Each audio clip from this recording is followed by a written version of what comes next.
I know that what was special about this program to me was the pacing of it. Like, I really liked the fact that it was spread out over 6 months with one meeting every month.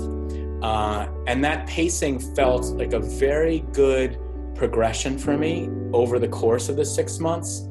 And even though I wasn't there in person for each of those meetings, even the ones where I was there virtually, I was staying in the conversation.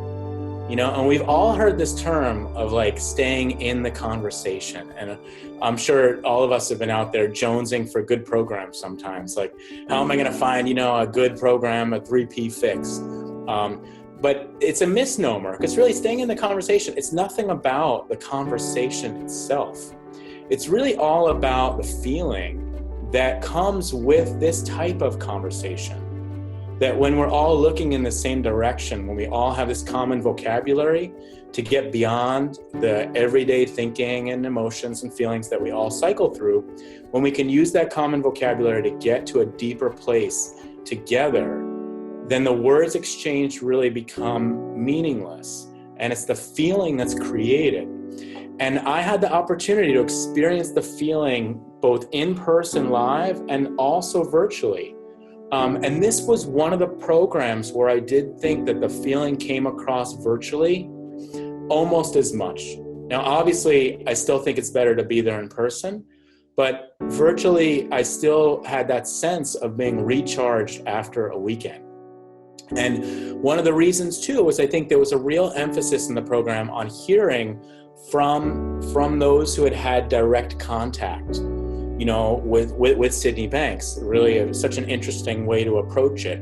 But that also took away some of the anxiety that I think we might feel as participants, to say, well, when am I going to speak? When am I going to have my transformation? When am I going to have my breakthrough?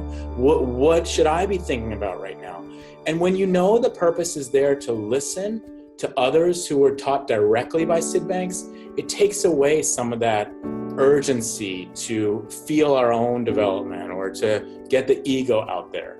So that was one of the most helpful things, because everyone did share, but there wasn't an emphasis on the participants as much as there was an emphasis on the shared wisdom that we could get from the people who have been, you know, in touch directly with Sydney Banks.